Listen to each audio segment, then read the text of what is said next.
La parole est à Monsieur Régis Juanico. Monsieur le Président, Monsieur le Ministre, Madame la Vice-présidente de la Commission des Finances, mes chers collègues.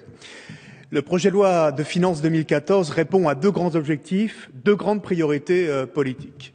Première priorité, réussir l'inversion de la courbe du chômage dans la durée, et c'est un engagement du Président de la République. Deuxième priorité, conforter et amplifier la reprise de la croissance économique que l'on sait aujourd'hui fragile. La priorité à l'emploi et au travail se traduit par un effort budgétaire sans précédent. 4 milliards d'euros, dont 1 milliard d'euros supplémentaires par rapport à ce qui était programmé. Cela veut dire 1,7 milliard d'euros pour l'emploi des jeunes, les contrats de génération, 100 000, les emplois d'avenir, 150 000. C'est 1,8 milliard d'euros pour la consolidation de 340 000 contrats aidés, avec des durées de contrat moyennes qui vont passer à 10 mois et demi contre 6 mois en 2012. C'est le renforcement des moyens humains de Pôle emploi, avec 2000 postes créés supplémentaires après les 2000 créés en 2012. En tant que rapporteur spécial des crédits sport, jeunesse et vie associative, je veux souligner deux mesures de soutien à la vie associative qui, comme vous le savez, est un secteur fortement créateur d'emplois. Première mesure, le maintien intégral des dépenses fiscales liées à la réduction d'impôts au titre des dons aux associations. Cela représente plus de 2 milliards d'euros.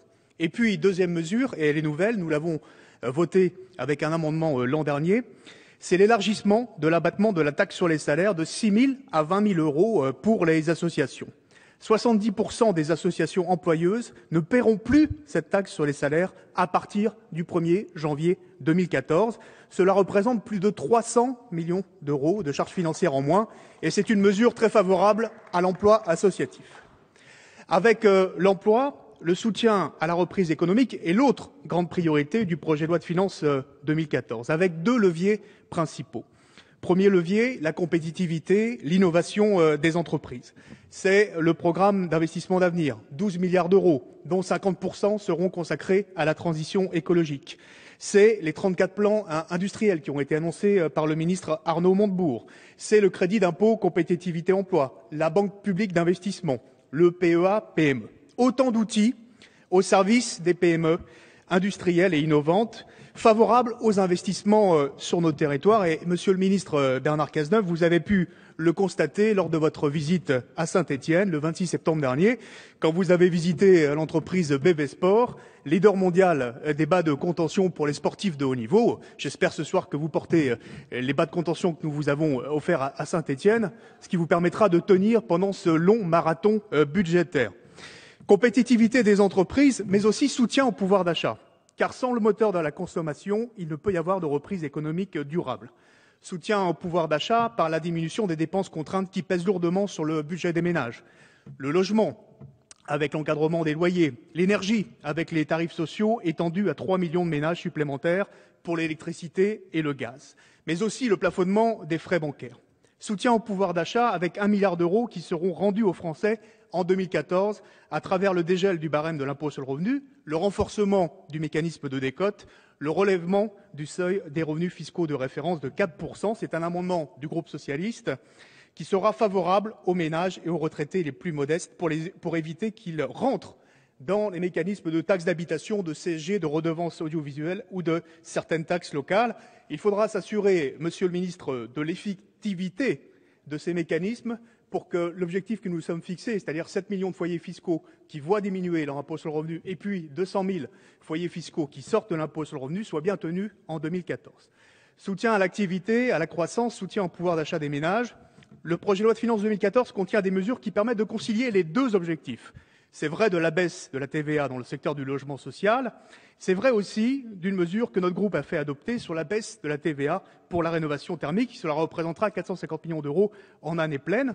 C'est à la fois une mesure qui permet de soutenir l'activité d'un secteur qu'on connaît bien, le secteur du bâtiment, qui est riche en emplois non délocalisables, mais c'est aussi une mesure qui permet de soutenir aussi le pouvoir d'achat des ménages par la baisse de la facture énergétique.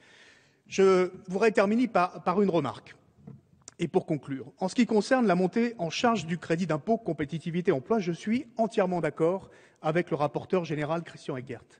C'est en 2014, année de la mise en place du crédit d'impôt compétitivité emploi, qu'une évaluation pourra être conduite pour améliorer, corriger progressivement ce dispositif. Il est indispensable que ce travail d'évaluation soit mené par le Parlement. Monsieur le Président de l'Assemblée nationale, je sais que vous êtes très attaché à ce rôle d'évaluation et de contrôle, et pas simplement par un comité de suivi national, qui est le commissariat général à la stratégie et à la prospective. Vous savez que nous avons des fonctions ici au Parlement, pas simplement de voter la loi, de contrôler le gouvernement, mais aussi d'évaluer les politiques publiques. C'est-à-dire qu'il faut qu'on apprécie l'efficacité d'une politique en comparant ses résultats aux objectifs de départ et aux moyens qui ont été mis en œuvre. Et donc je termine par là. Nous aurons donc à vérifier en 2014 que l'utilisation du CICE est bien conforme à l'objet que nous avons inscrit dans la loi. Je rappelle que le financement du CICE doit servir à améliorer la compétitivité de l'entreprise à travers des efforts en matière d'investissement, de recherche, d'innovation, de formation, de recrutement et aussi de reconstitution des fonds de roulement. Donc 2014 sera l'année d'évaluation du CICE, mais avant, il faut voter ce budget qui est un bon budget, un budget pour l'emploi et pour la croissance. Merci, Monsieur Joannico.